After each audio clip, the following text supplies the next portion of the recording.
dan kita masih pada pembahasan kitab sholatnya.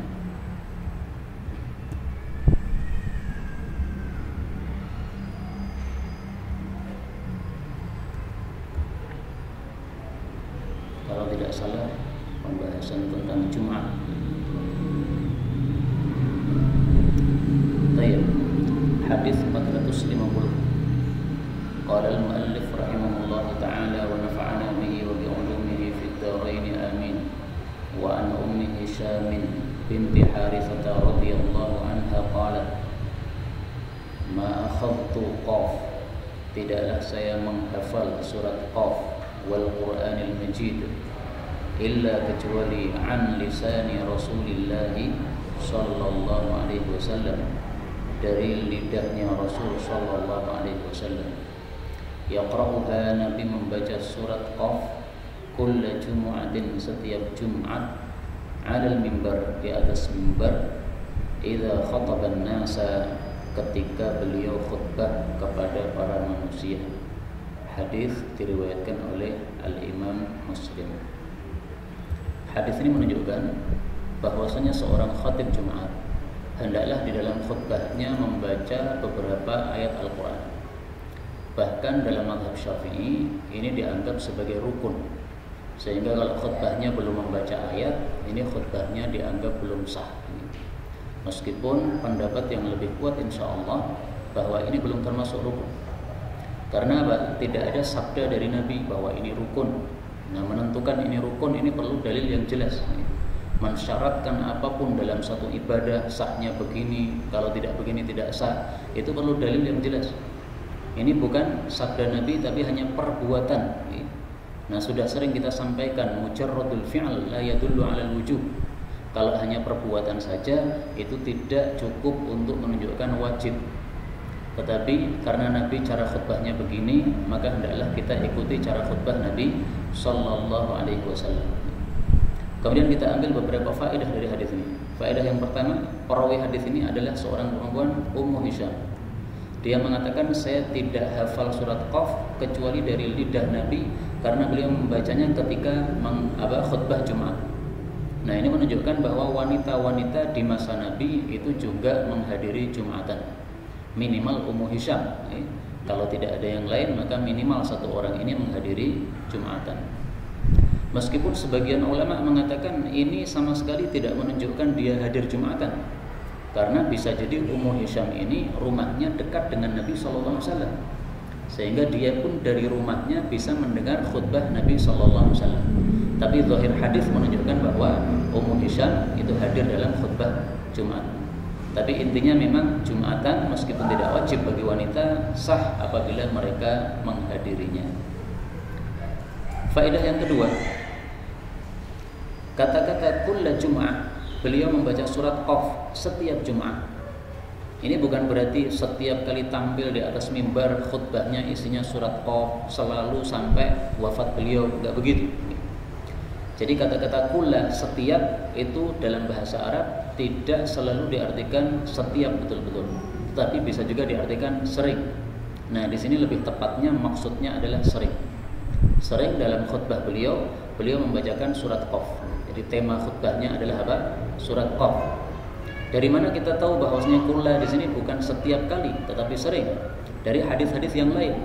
Dalam hadis yang lain disebutkan bahwa Nabi juga pernah khutbah dengan membaca akhir dari surat Az-Zumar. Wasiqal ladzina kafaru wasiqal ladzina taqaw rabbahum. Nah, itu dua pembahasan tentang jannah dan neraka. Nah, bisa jadi maksudnya di khutbah pertama pembahasan tentang jannahnya, khutbah kedua pembahasan tentang nerakanya.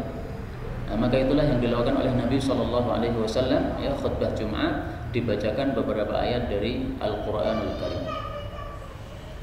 Kemudian faedah berikutnya di sini disebutkan alal mimbar, di atas mimbar. Jadi khutbah Jumat memakai mimbar, berbeda dengan khutbah Id, beliau tidak memakai mimbar. Inilah perbedaan antara khutbah Jumat dengan khutbah Idul Fitri atau Idul Adha. Maka sebaiknya kalau khutbah Id tidak usah dikeluarkan mimbar ke lapangan. Baik. Hadis 451. Wa an Ibnu Abbas radhiyallahu anhuma qala Rasulullah sallallahu alaihi wasallam Man takallama, barang siapa yang bicara yaumal jumu'ah, pada hari Jumat, wal imamu yakhtub, sementara imam sedang khutbah, fahuwa, maka orang itu kamatsalil himar, seperti keledai, yahmilu asfara, yang memikul kitab-kitab yang tebal. Walladzi yaqulu lahu, adapun orang yang berkata kepada orang lain, ansit, diamlah kamu. Jadi ada orang ramai disuruh diam, maka orang yang mengatakan itu laisat lahu jumu'ah, dia tidak mendapatkan jumatan. Hadis diriwayatkan oleh Ahmad dengan sanad yang la ba'sa bihi, sanad yang tidak masalah, jadi sanadnya baik nih, maka hadis ini sahih. Wa huwa, dan hadis ini yufassiru, menafsirkan hadis yang lain, yaitu hadisnya Abu Hurairah radhiyallahu taala anhu di dalam kitab Sahihain yang marfu' dari Nabi Muhammad sallallahu alaihi wasallam. Beliau bersabda, idza qulta, apabila engkau berkata, li sahibika, kepada temanmu, ansit, diamlah kamu, yaumal jumu'ah, padahal itu pada hari Jumat, wal imamu yakhtub, saat itu imam sedang khutbah, faqad laghauta, maka sungguh kamu telah sia-sia. Ya, jadi laghauta, sia-sia, itu ditafsirkan dengan hadis sebelumnya, laisa lahu jumu'ah, dia tidak mendapatkan fadilah Jumatan. Dua hadis ini menunjukkan bahwasanya khutbah Jumat wajib didengarkan, tidak seperti khutbah Id. Kalau khutbah Id mau didengarkan mau tidak bebas, selesai sholat Id langsung pergi, gak apa-apa.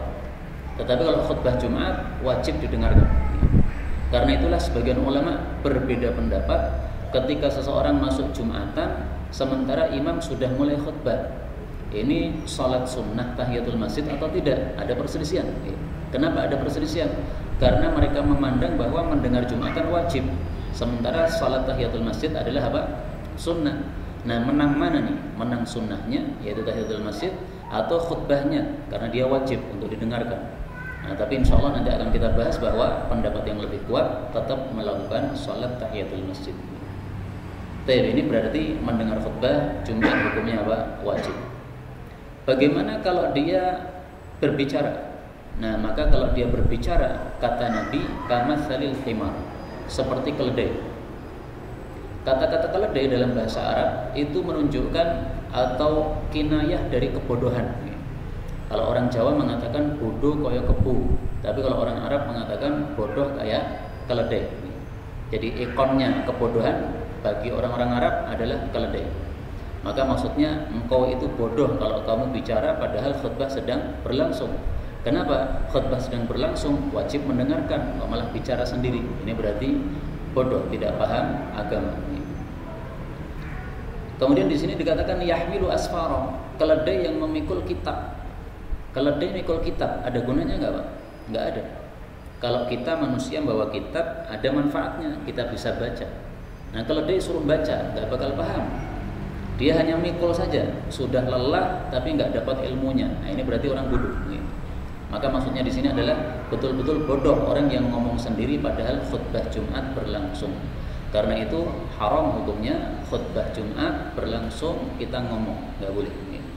Kalau nekat bagaimana? Laisat lahu jumu'ah, Jumatannya tidak dapat. Lah terus kalau Jumatannya tidak dapat gimana? Apakah diulangi sholatnya? Enggak, sholatnya tetap sah, tapi fadilah Jumatan enggak dapat.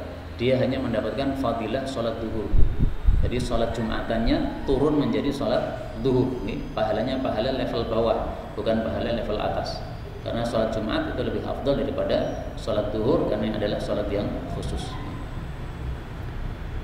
Dan kemudian dari hadis ini kita ambil pelajaran juga bahwasanya kalau ada orang yang ramai jangan mengatakan ansit, jangan mengatakan diamlah, nggak boleh. Nah, terus bagaimana mengingatkan orang yang diam? Mengingatkan cukup dengan isyarat. Oh, begini. Tapi ucapan kita nggak boleh keluar. Lah apa bedanya antara isyarat dengan tangan dengan ucapan dengan mulut? Beda. Karena kalau ada khatib berkhutbah, kita ngomong, nah itu akan mengganggu orang-orang. Karena suara sama suara, ya, suara dengan suara akan terganggu. Tapi kalau ada orang bicara, kemudian kita jawil gitu, supaya diam, nah ini tidak akan mengganggu orang-orang. Maka nggak ada masalah insyaallah ta'ala kalau hanya dengan isyarat saja. Kemudian kata-kata angsit ini adalah amar ma'ruf, ya kan? Ada orang ramai disuruh diam, angsit diam. Ini amar ma'ruf atau nahi mungkar. Ternyata amar ma'ruf atau nahi mungkar pada saat khutbah berlangsung dilarang oleh Nabi sallallahu alaihi wasallam. Kenapa? Mengganggu para jamaah. Nah, karena itulah amar ma'ruf nahi mungkar itu jangan dilakukan apabila memunculkan mafsadat. Maka ada kaidah. Kaidahnya mengatakan apa? Nah, ini kaidah sangat terkenal. Maka perlu saya tulis di sini supaya pada tahu semuanya. Kaidahnya mengatakan tarkul mafasid muqaddam ala jalbil masalih. Menolak mafsadat lebih diutamakan daripada menarik maslahat atau mengambil maslahat. Ada orang ramai disuruh diam, ini maslahat supaya tidak mengganggu. Tetapi malah memunculkan mafsadat. Mafsadatnya menyebabkan orang jadi menoleh kepada dia, ya. Diam. Nah, orang pasti menoleh semuanya. Malah tidak perhatian sama khutbah Jumat. Nah, ini berarti mafsadat. Nah, menolak mafsadat lebih diutamakan daripada mengambil maslahat. Jadi ternyata amar ma'ruf nahi mungkar tetap ada fikihnya, tidak selalu benar amar ma'ruf nahi mungkar. Kalau tidak tepat waktunya atau tempatnya juga tidak diperbolehkan. Kemudian para ulama mengkiaskan kata-kata angsit ini dengan ucapan-ucapan yang lain.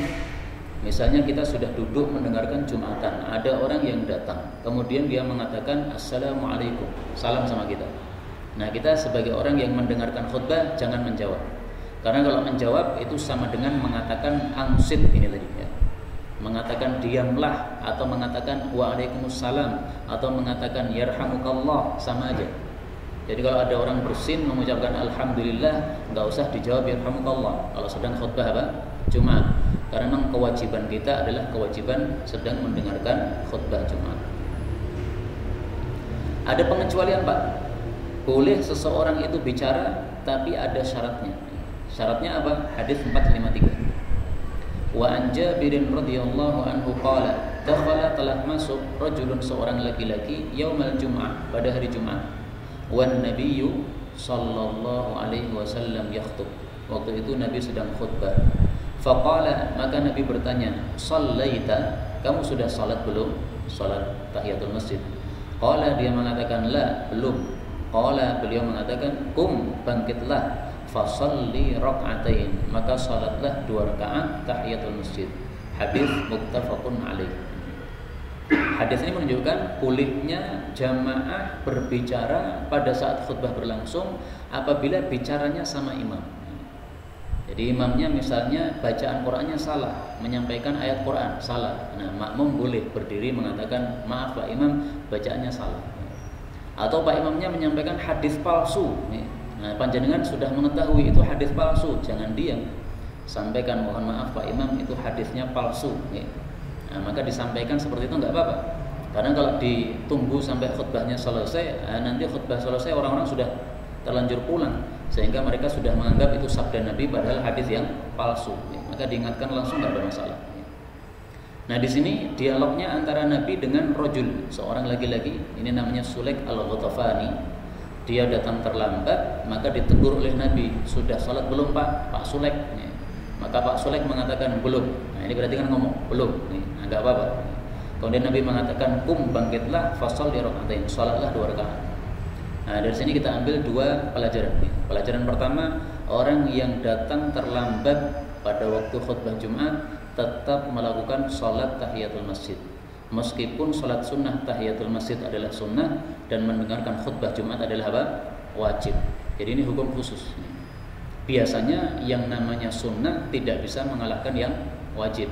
Tapi karena ada dalil begini, maka meskipun ini sunnah tetap dilakukan meskipun khutbah Jumat wajib untuk didengarkan. Pelajaran yang kedua, hadis ini menunjukkan bahwasanya kalau seseorang sudah terlanjur duduk di masjid padahal belum tahiyatul masjid, maka sholat sunnah tahiyatul masjidnya tidak gugur. Ini dibahas oleh para ulama, diperselisihkan. Kalau Anda sudah terlanjur masuk masjid, sudah terlanjur duduk belum tahiyatul masjid, ini tahiyatul masjidnya gugur apa enggak? Yang benar adalah tidak gugur, karena di sini Nabi mengatakan, "Qum, bangkitlah lagi." Berarti dia sudah terlanjur duduk. Fasholli rak'atain, lalu salatlah 2 rakaat. Hadis berikutnya. Nggih, monggo.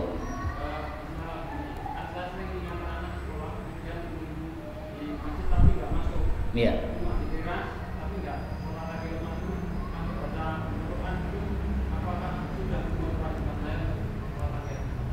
Ya, kalau panjenengan tidak masuk masjid, maka memang tidak ada perintah untuk sholat tahiyatul masjid. Tapi kalau masuk masjid, maka di situ ada sunnah untuk tahiyatul masjid. Nah, yang dimaksud teras ini gimana? Apakah teras seperti di luar itu? Kalau itu juga dipakai untuk sholat itu. Ketika Jumatan, nah, maka Anda masuk situ juga tahiyatul masjid di situ. Kecuali di tempat parkiran, nah di situ nggak ada tahiyatul masjid. Jadi kalau menunggu di tempat parkiran apa? Tidak ada tahiyatul masjid. Atau di barat masjid situ, ya, parkiran juga nggak ada tahiyatul masjid. Atau di warung sebelah selatan itu nggak ada tahiyatul masjid di warung. Ya. Kalau di area tempat yang digunakan untuk sholat biasanya, meskipun dalam ataupun luar sama, ya, dalam atau luar ini sama-sama dipakai untuk sholat. Maka di situ terjadi tahiyatul masjid.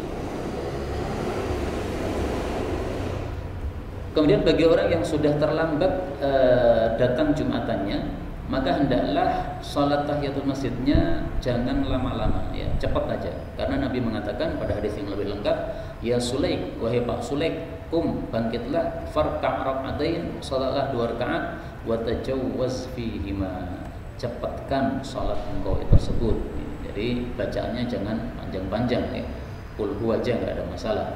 Nah, ini hadis yang diriwayatkan oleh Imam Muslim, lafalnya ada tambahan ini, wa tajawwaz fihima, cepatkanlah sholat 2 rakaat kamu tersebut. Nggih.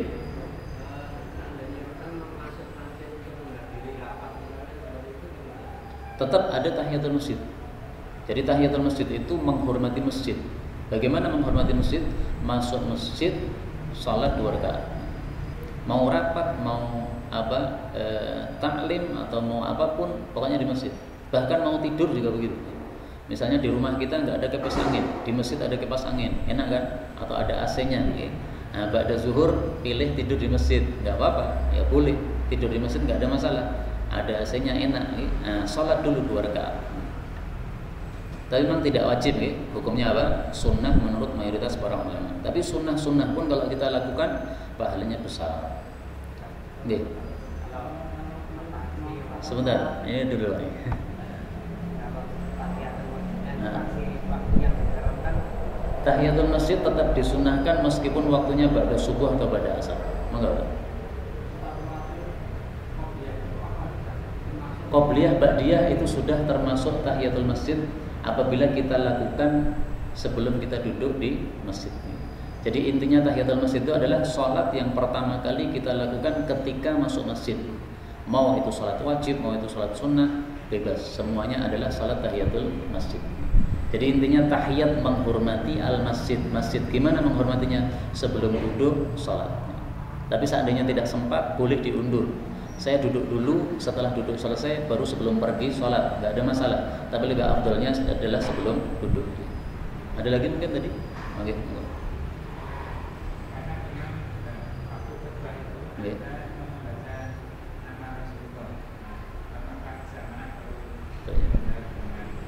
Bagaimana kalau khatib mengatakan Muhammad? Nah, apakah kita mengatakan sallallahu alaihi wa alihi wasallam? Diperselisihkan oleh para ulama. Bagi yang mengatakan bahwasanya boleh, maka dianggap seperti dialog dengan imam. Imamnya mengatakan shallaita, ya kan? Maka dijawab la. Nah, sama juga imamnya mengatakan Muhammad Rasulullah, kita mengatakan sallallahu alaihi wasallam. Tapi bagi yang melarang menyamakan dengan angsit ini. Angsit ini adalah amar ma'ruf atau nahi mungkar. Ini adalah suatu perbuatan baik. Selawat juga perbuatan baik, ya kan? Nah, sama-sama tidak boleh. Kalau saya lebih suka untuk selawatnya dalam hati saja. Karena ada perselisihan pendapat di antara para ulama. Ini lebih aman.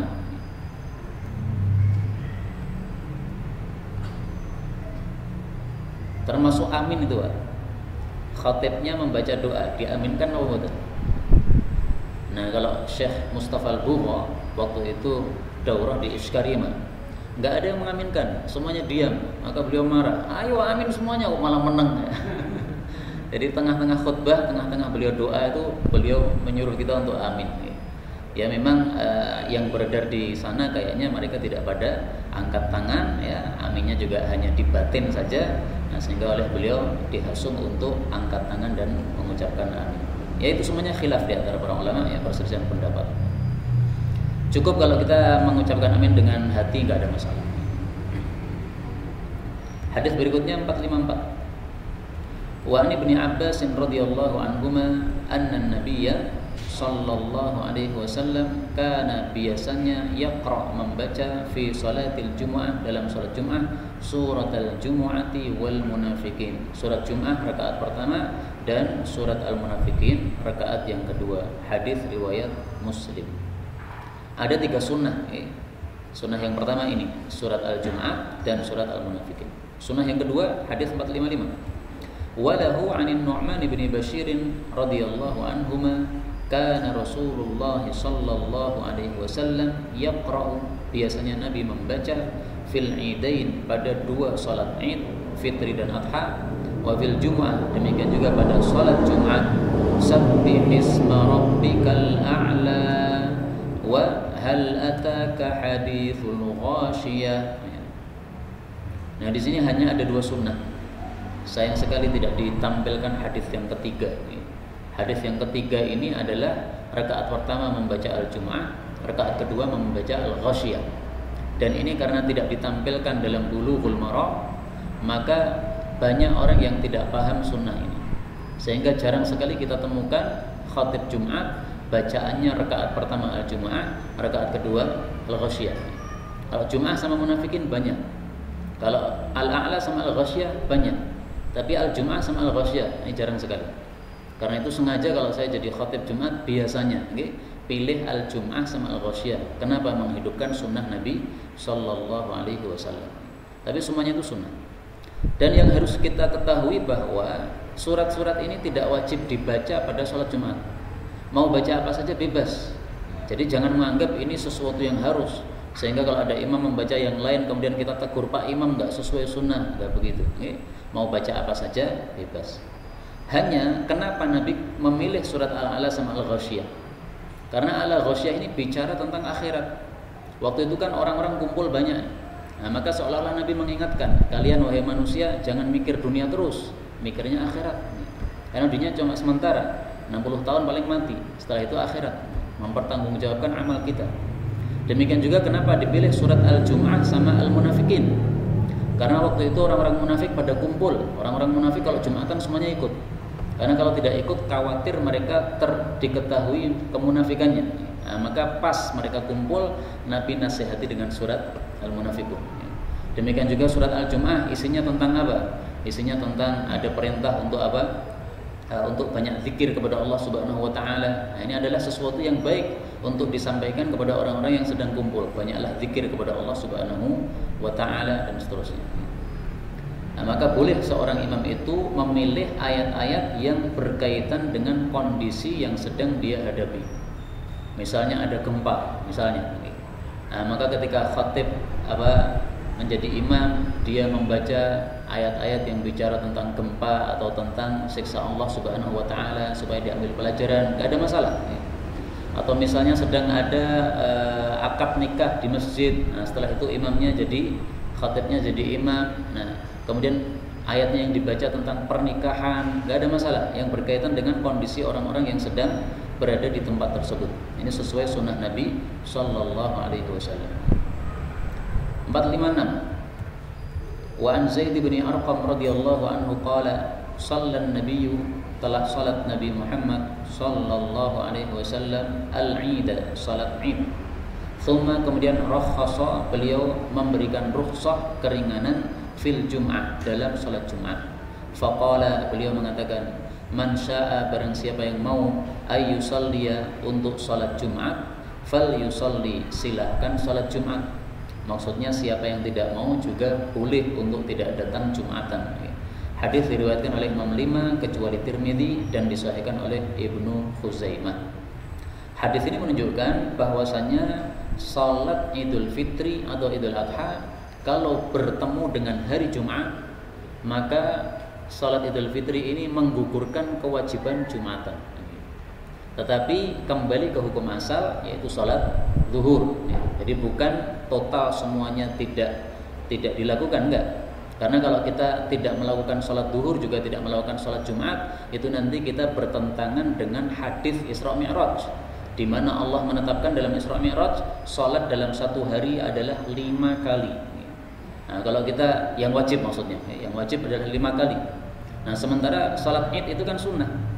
Kalau kita dari subuh kemudian langsung zuhur, gara-gara apa? Langsung asar, gara-gara sholat Idnya sudah ikut, zuhurnya nggak dilakukan, Jumatnya nggak dilakukan. Ini berarti sholat wajib kita hanya 4 kali. Nah, maka itu adalah satu kesalahan. Meskipun ada sebagian ulama berpendapat begitu, kalau sudah Id maka siangnya tidak usah zuhur, tidak usah Jumat. Tapi itu pendapat yang lemah karena bertentangan dengan dalil tadi hadis tentang sholat Isra Mi'raj. Kemudian keringanan untuk tidak Jumatan ini, rokhso ini, ya, keringanan ini hanya khusus untuk para makmum atau para jamaah. Adapun para imam tidak mendapatkan keringanan untuk tidak Jumatan. Ya. Maka para imam tetap harus mengadakan Jumatan. Dalilnya sabda Nabi. Beliau mengatakan pada waktu itu, ya, kata kuncinya mujammi'un. Hadis diriwayatkan oleh Ibnu Majah dan Abu Dawud. Rasul sallallahu alaihi wasallam bersabda, "Qad ijtama'a, sudah kumpul fi yaumikum hadza, pada hari kalian ini, idan, 2 hari raya, yaitu hari raya Jumat dan hari raya Idul Fitri. Faman syaa'a ajza'ahu minal Jum'ah." Siapa yang mau maka dia sudah cukup, tidak wajib Jumatan. Wa inna, dan sesungguhnya kami para imam, mujammi'un, akan mengadakan Jumatan. Maka tetap harus imamnya Jumatan.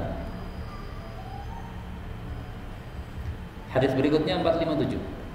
Wa Nabi Hurairah radhiyallahu anhu qala Rasulullah sallallahu alaihi wasallam, "Idza apabila shalla salat ahadukum, salah satu kalian, al-jumu'ata, salat Jumat, falyusalli, maka hendaklah dia salat, ba'daha, setelah Jumatan, 4 rakaat." Hadis diriwayatkan oleh Imam Muslim. Nah, ini termasuk sunnah Nabi yang sudah mati, yaitu apa? Salat sunnah setelah Jumatan 4 rakaat. Meskipun 2 rakaat boleh, 2 rakaat boleh, 4 rakaat boleh, tapi lebih utama 4. Kenapa? Diperintah Nabi SAW. Kalau perbuatan Nabi, beliau setelah Jumatan, beliau pulang ke rumah, kemudian sholat 2 rakaat, itu perbuatan Nabi. Tapi kalau sabda Nabi suruh 4 rakaat. Nah, sekarang antara sabda dengan perbuatan ini kan bertentangan. 2 sama 4 bertentangan.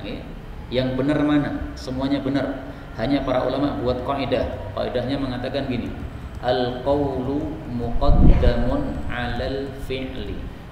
Al-qaulu, sabda Nabi, muqaddamun, lebih didahulukan, 'alal fi'li, daripada perbuatan Nabi sallallahu alaihi wasallam. Jadi kalau kita ingin mentaati Nabi, gimana caranya? Apakah meniru perbuatan Nabi atau melakukan perintah Nabi? Nah, di sini para ulama sudah buat kaidah bahwa kalau itu bertentangan, maka yang didahulukan adalah sabda Nabi. Sehingga lebih afdal kita salat 4 rakaat setelah Jumatan, meskipun 2 juga boleh, sama-sama boleh, sama-sama sunnah, tetapi sunnah qauliyah ini lebih diutamakan. Kemudian arba'an 4 rakaat ini boleh dipisah, 2 rakaat salam, 2 rakaat salam, dan itu adalah pilihan mazhab Syafi'i, demikian juga mazhab Hambali. Boleh juga langsung 4 rakaat. Kalau langsung 4 rakaat, boleh milih juga 2 rakaat, kemudian tahiyat awal, kemudian 2 rakaat lagi tahiyat akhir, atau langsung 4, langsung geblas 4. Tahiyatnya hanya sekali di akhir, boleh. Boleh juga 2 rakaat di masjid, 2 rakaat di rumah. Kalau Ibnu Taimiyah memilih perbuatan Ibnu Umar. Bagaimana Ibnu Umar? Kalau dia salat Jumatnya, kalau dia salat sunnahnya di masjid, maka dia salatnya 4 rakaat. Tapi kalau salat sunnahnya di rumah, maka dia 2 rakaat. Kenapa? Karena dia lihat Nabi setelah Jumatan pulang ke rumah, salatnya hanya 2 rakaat. Nah, maka menurut Ibnu Umar, kalau di rumah 2 rakaat, kalau di masjid 4 rakaat. Tapi seperti yang saya sampaikan tadi, 2 rakaat di masjid, kemudian 2 rakaat di rumah juga boleh, nggak ada masalah. Nah, biasanya panjenengan 2 rakaat atau 4 rakaat Pak, setelah Jumatan? 2 nggih. Mulai besok 4 Pak nggih. Mudah-mudahan istri panjenengan 4 nggih. Di dalam jannah, bukan di dunia. Mudah-mudahan di dalam jannah istrinya banyak, tidak hanya 4. 458. Wa anis Sa'ib bin Yazid anna Muawiyah qala lahu, Muawiyah berkata kepada Sa'ib, idza shallaita, apabila engkau sudah salat al-jumu'ata, salat Jumat, fala tasilha, maka jangan kamu sambung bi salatin, dengan salat yang lain, maksudnya salat sunnah, hatta tatakallam, sampai kamu bicara, au takhruj, atau kamu keluar. Fa inna Rasulullah sallallahu alaihi wasallam amarna, menyuruh kami, bidzalika, hal itu, yaitu apa? Allu alla nusila salatan, bahwa kami tidak boleh menyambung satu salat, maksudnya salat wajib, bi salatin, dengan salat yang lain, maksudnya salat sunnah, hatta natakallam, sehingga kita bicara dulu, au nakhruj, atau kita keluar dulu. Hadis diriwayatkan oleh Imam Muslim. Jadi salat wajib dengan salat sunnah harus ada pemisah. Sama dengan ibadah yang lain juga begitu. Puasa wajib dengan puasa sunnah harus ada pemisah. Maka setelah Ramadan selesai, Idul Fitri haram berpuasa. Kenapa? Supaya ada pemisah antara yang wajib dengan yang sunnah. Kemudian setelah itu baru puasa Syawal 6 hari. Kenapa harus ada pemisah? Dalam hadis yang lain disebutkan, ahli kitab dulu, mereka antara amalan wajib dengan amalan sunnah tidak ada pemisahnya, maka mereka binasa. Jadi ini penyebab kebinasaan kalau tidak dipisahin. Nah, maka antara salat wajib dengan salat sunnah, cara memisahnya adalah ini, takallam, bicara, au takhruj, atau keluar. Bicaranya ada 2 macam.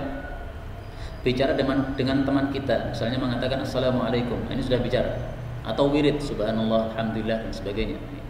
Keluar ini juga 2 macam. Keluar dari masjid, dan itulah yang dimaksud oleh hadis ini. Keluar dari masjid menuju ke rumah maksudnya. Kemudian salat sunnahnya di rumah. Atau keluar yaitu dari tempat kita sholat tadi, geser ke kanan, geser ke kiri, geser ke depan, geser ke belakang. Itu juga sudah dianggap keluar, yaitu keluar dari posisi kita sholat. Dalilnya apa? Hadis yang lain dalam kitab Sunan. Rasul sallallahu alaihi wasallam bersabda, ayu'jizu ahadakum, apakah seseorang tidak mampu ayataqaddama, untuk maju ke depan, aw yata'akhkhar, atau mundur ke belakang, aw an yamini, atau geser kanan, aw an shimali, atau geser kiri, fi shalah, untuk salat sunnah setelah salat wajib. Hadis riwayat Abu Dawud. Selain fungsi supaya ada pemisah antara wajib dengan sunnah, apa fungsinya kita geser-geser seperti ini? Fungsinya adalah sebagaimana disebutkan di dalam Al-Quran. Allah Subhanahu wa taala mengatakan pada surah Az-Zilzal ayat 4, yauma idzin, pada hari itu, yaitu di hari kiamat, tuhadditsu, bumi menceritakan, akhbaraha, berita-berita bumi. Apa yang dimaksud berita bumi? Disebutkan dalam riwayat bahwasanya bumi akan bicara bahwa di tempat ini si fulan dulu melakukan kebaikan, di tempat ini si fulan melakukan dosa. Itu akan diceritakan. Nah, maka kalau kita geser-geser ini, nanti banyak tempat-tempat ini menjadi saksi kebaikan kita. Mereka tanah-tanahnya akan mengatakan, saya dulu pernah dipakai untuk tempat sholat oleh si fulan ini. Nah, itu maksudnya kita geser-geser seperti itu. Maksiat juga begitu. Ada orang berbuat zina misalnya di satu hotel. Hotel itu nanti di akhirat akan ngomong, saya dulu dipakai zina oleh fulan. Nah, maka ini bahaya seperti ini. Jangan sampai apa? Kita melakukan satu kemaksiatan atau memperbanyak kemaksiatan di tempat-tempat yang ada di atas muka bumi ini. Orang belum menikah sudah boncengan, misalnya pacaran, kemudian dengan satu motor. Nah, motornya nanti akan bicara bahwasanya ini saya dulu dipakai boncengan oleh 2 orang ini. Nah, ini adalah sesuatu yang buruk. Nah, maka apa yang buruk ini hendaklah kita imbangi dengan yang jelek. Kalau dulu-dulu pernah melakukan keburukan, maka kita imbangi sekarang dengan kebaikan-kebaikan. Dan hadis berikutnya 459. Ini juga termasuk satu sunnah yang sudah mati. Maka ini tolong diperhatikan ini Pak. Hadis 459 ini. Kalau perlu dikasih stabilo, ini tanda hadis yang belum banyak yang mengamalkan. Apa itu? Dari Abu Hurairah radhiyallahu anhu, dia mengatakan Rasulullah sallallahu alaihi wasallam bersabda, "Man ightasala, siapa yang mandi, tsumma atal jum'ah, kemudian datang Jumatan, fa shalla ma qaddara lahu." Lalu dia melakukan sholat apa yang ditakdirkan untuk dia. Nah, ini adalah satu sunnah yang sudah mati. Biasanya orang-orang kalau datang ke Jumatan, salat sunnah 2 rakaat, habis itu duduk selesai. Meskipun dia datangnya jam 11, sementara khutbahnya dimulai jam 12, salatnya hanya 2 rakaat saja. Nah, yang sesuai sunnah nggak begitu, tetapi memperbanyak salat sunnah. Dalilnya ini, fasalla ma quddira lahu. Dia melakukan salat sunnah apa yang ditakdirkan untuk dia. Maksudnya memperbanyak salat sunnah. Karena kalau kita datang jam 11 sampai jam 12 itu bisa ditakdirkan berapa rakaat itu? 2 rakaat salam, 2 rakaat salam, 2 rakaat salam. Nah, mestinya begitu. Jadi mestinya menunggu imam datang itu 2 rakaat salam, 2 rakaat salam, 2 rakaat salam begitu. Istirahat wirid, kemudian 2 rakaat salam lagi, istirahat wirid lagi begitu. Ini sunnah yang sudah mati. Thumma kemudian ansata, dia diam hatta yafrughal imam min khutbati, sehingga imam selesai dari khutbahnya. Thumma yusalli ma'a, kemudian salat bersama imam, maka fadilahnya ghufira lahu, pasti diampuni untuknya, ma bainahu wa bainal jumu'atil ukhra, antara hari itu dengan Jumat yang lain, maksudnya Jumat depan. Wa fadlu thalathati ayyam, dan ditambah 3 hari berikutnya ya, berarti diampuni selama 10 hari. Hadis diriwayatkan oleh Imam Muslim. Nah, supaya kita mendapatkan fadilah ini syaratnya apa tadi? Pertama, ya kita salah mandi. Berarti kalau datang nggak mandi nggak dapat fadilah ini. Kemudian syarat kedua, fasalla ma quddira lahu, melakukan salat apa yang ditakdirkan untuknya. Nah, sekali lagi ini maksudnya adalah memperbanyak salat sunnah. Tsumma amsat, kemudian diam. Nah, maka kalau bicara ketika khutbah maka tidak mendapatkan fadilah ini. Tsumma yusalli ma'ah, kemudian salat bersama imam. Nah, kalau salat sendiri tidak bersama imam, ya tentu saja tidak mendapatkan fadilah ini. Inilah yang dapat kita pelajari pada malam hari ini. Benarnya dari Allah Subhanahu wa taala, dan apabila ada salahnya fa astaghfirullahal azim li wa lakum. Insyaallah pekan depan kita bicara tentang sa'atun, satu waktu di hari Jumat di mana kalau kita doa di waktu tersebut pasti mustajab. Minta apapun pasti dikasih oleh Allah. Allahumma ya Allah as'aluka zaujah salihah, minta istri salihah pasti akan dikasih oleh Allah Subhanahu wa taala. Allahumma zidni, ya Allah tambahlah untuk saya ilman nafi'ah, ilmu yang manfaat, pasti akan ditambah oleh Allah Subhanahu wa taala. Ribun?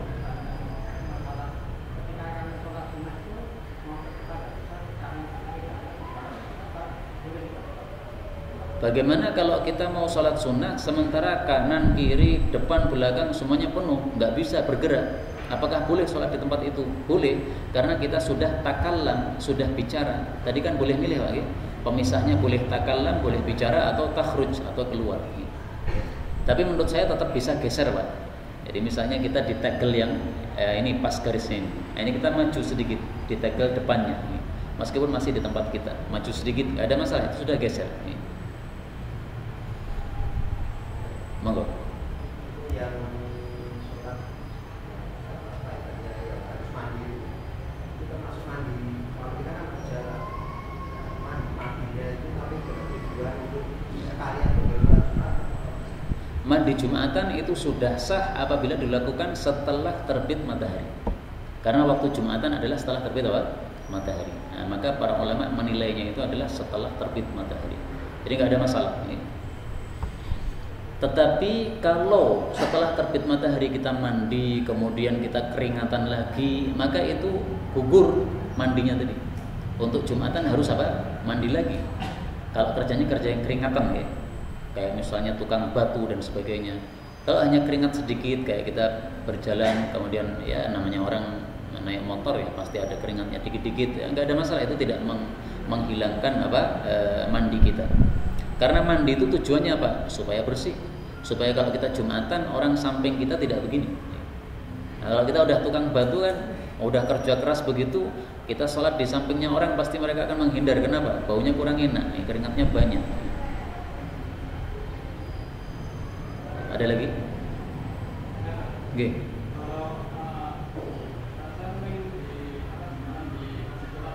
Iya.